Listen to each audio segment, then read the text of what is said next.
Hello, see this wall? Yeah, it is way beyond just a wall, you are right. More like a monumental site of overwhelming sophistication and symbolism. One that challenges not only our understanding of the past, but also reveals a bit of human nature and the relation to the divine. Furthermore, it is properly Cyclopean, built with odd-shaped stones fitted to one another. In a way, we cannot but wonder, what were these builders into? What gave them the strength and wisdom to accomplish these works?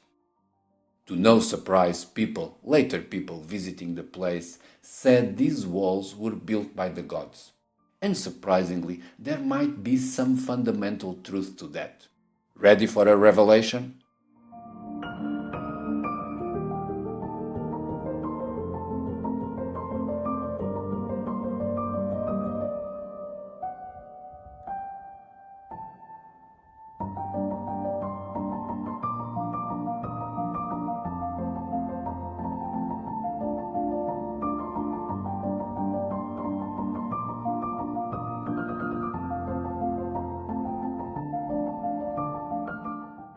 Today's wall is in Alatri, a blissful Italian town located just 100 kilometers away from the city of Rome.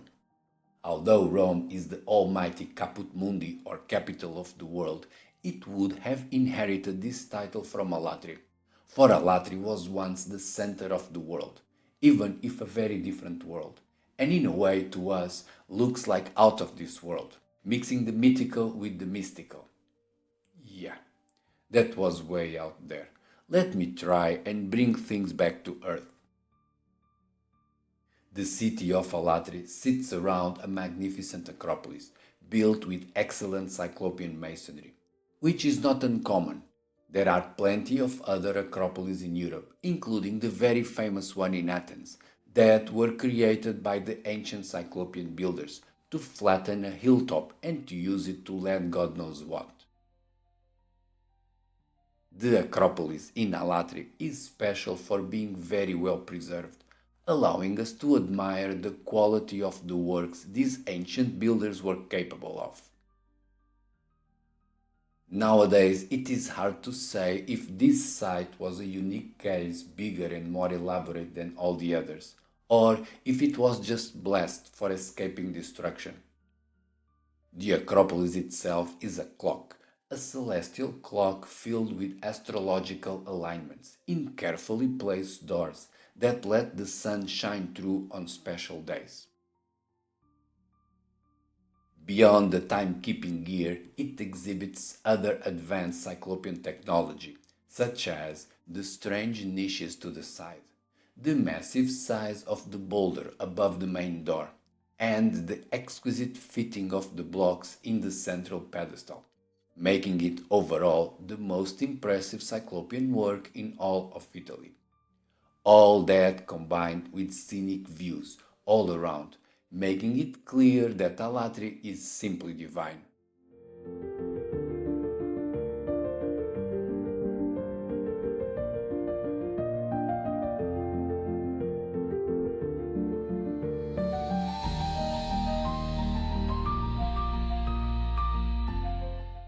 According to legend, Alatri was built by an alien or god.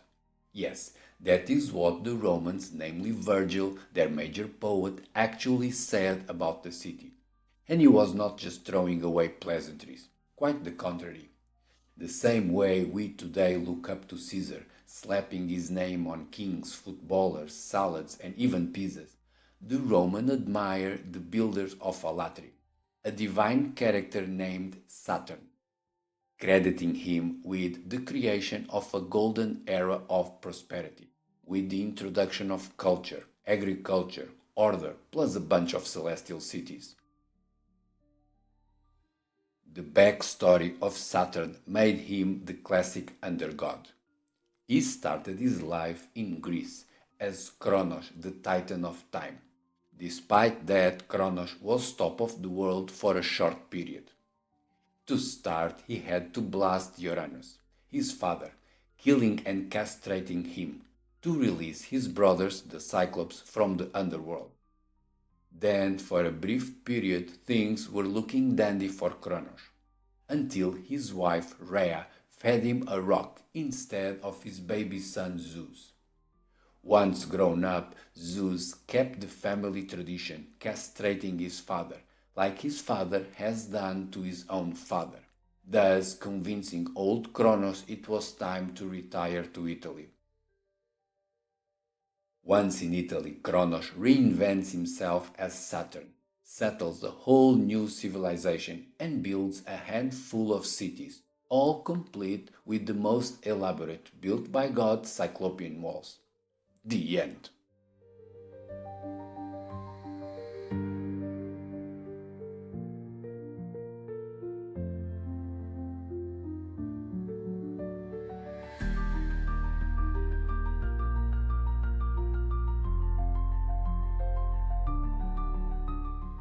If you think Virgil was writing under the influence, be aware that it was common for ancient people to look at Cyclopean walls and conclude they had been shaped by the gods.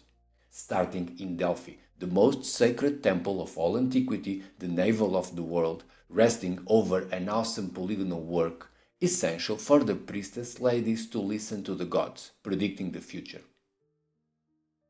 Plenty other Cyclopean walls had similar divinatory effects, being known to host sibyls or fortune tellers, capable of representing divine will, sometimes after indulging in some snake poison to get the visions rolling.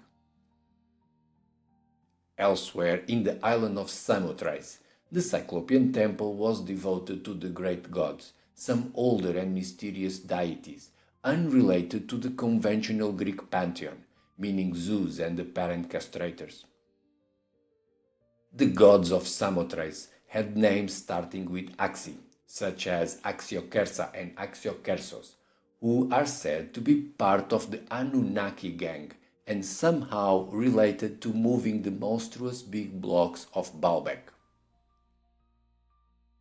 In Sardinia, the local tradition claims the cute Cyclopean structures of unclear usage were in fact tombs, built by and for giants, oversized mythical creatures. The same with the largest of the very old and sort of Cyclopean temples in Malta, called Gigantia, translation the giant. Speaking of bulky mythical creatures, last but not least, there are the Cyclopes, spawned out of Uranus, brothers to Saturn or Kronos, widely famed for building the walls of Mycenae, revealing how the name Cyclopean was not a slur and actually meant godly.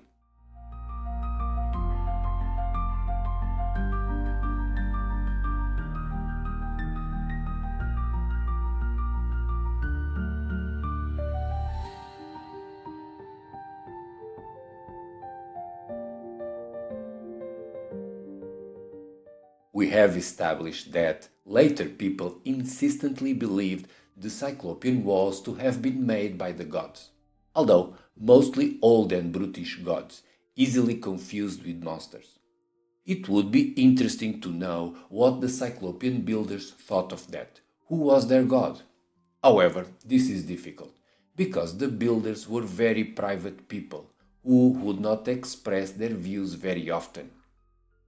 In fact, of all the Cyclopean walls in all of Europe, from Portugal to Armenia, hundreds of sites with millions upon millions of boulders cut to fit one to another, there is nothing marked on them, no writings, no symbols, no decoration. In all cases except for 5 stones, to be found one in Turkey, another in Spain, and 3 in Italy, including Alatri, with the message they spread being allowed a few to our attempts at understanding them. Beyond that one-eyed giant carving, almost nothing has been found around the Cyclopean walls to expose the builder's ideology. Just some random bronze statuettes of horned warriors in the nurages of Sardinia. the imposing rock bulls or pigs in Lusitania, Portugal. A bronze bull figurine that was found near a massive T-shaped pillar in Menorca. Again with the bulls, featured in horn cups left in Hattian burials. And the fortune teller Sibyl's usage of snakes. Plus some recurrent tales of Hercules and all the other later brutes slaughtering wild animals representative of the older religion. Vague as these indications all are, the common theme seems to be a devotion to nature in natural form, sort of speaking. No supernatural, no paranormal, no metaphysical entities. It is like the Cyclopean builders were in tune with nature, or what one might call an animistic religion.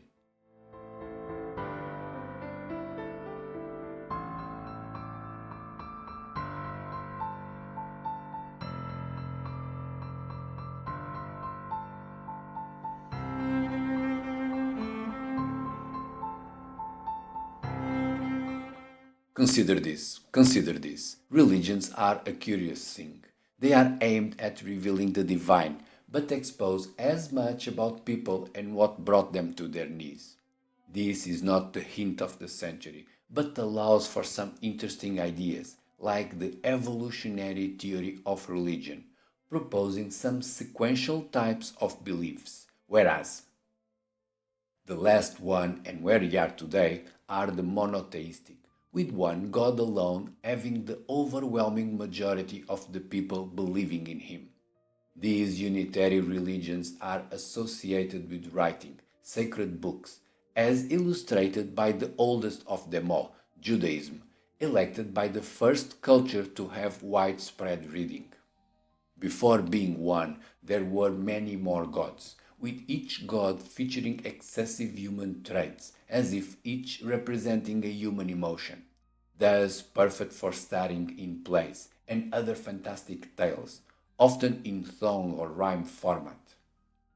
Older still, the worship of ancestors was but a prequel of the polytheistic soap opera, with more grounded characters as in a reality show, where the wisdom of the elders is preserved in the collective memory. All starting with a deep relation with nature by the animistic types that seem to derive their sense of self directly from the earth, being in the only stage where the gods are alive and sharing the world around with us. This last one I propose was the type of religion followed by the Cyclopean builders, an elusive ancient culture that we've been hunting for in these videos, and you'll know as soon as you subscribe.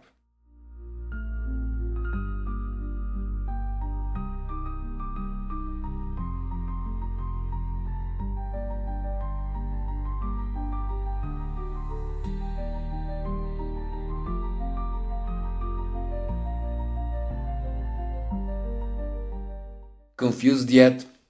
You will. Prepare for it.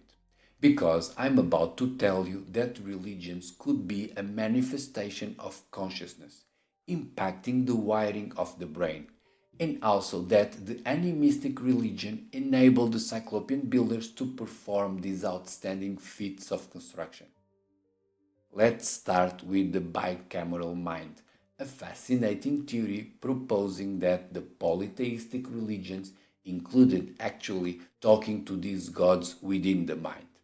Or in a simpler version, whereas we consider our mind's voice to be our own self consciousness, the polytheistic culture would listen to the gods talking in their heads.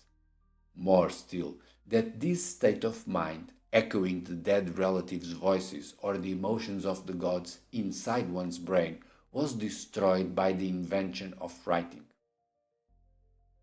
Like this. The same way I am old enough to remember remembering phone numbers, but cannot do it anymore because of the iPhone, the ability to read and write remove the remembrance of how to listen to voices of dead people or gods inside one's head. leading to the one single and more abstract God of today. Then, what if, before all that bicameral mind state, talking to the gods internally with a split consciousness between the self and the voices, etc., what if there was yet another older state of mind, with the animistic, not listening to voices of great men or crazy gods, but to nature? An animistic mindset that was lost when people started to use complex symbols. This ability to be one with nature, the opening of the mind all-seeing eye, could include a Cyclopean trance, devoted to performing endless tasks, like building 3D stone puzzles, in a way that only the gods would.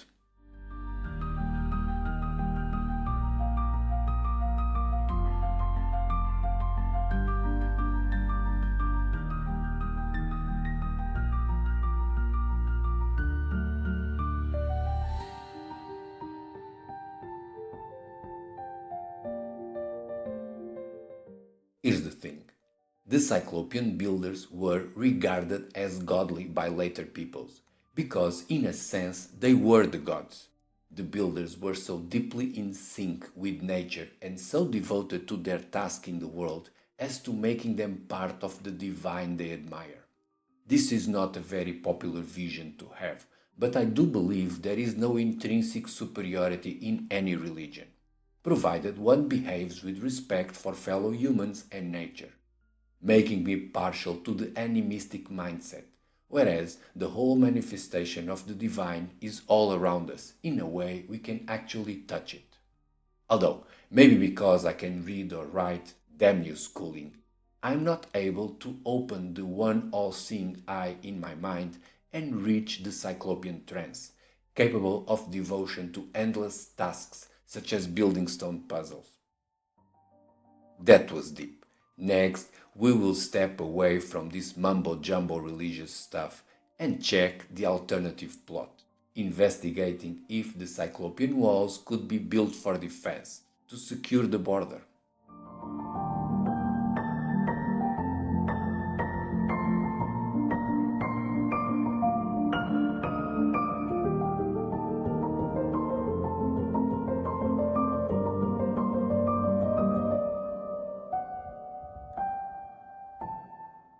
That's it for today. Hope you liked it. Drop an eye in the comments.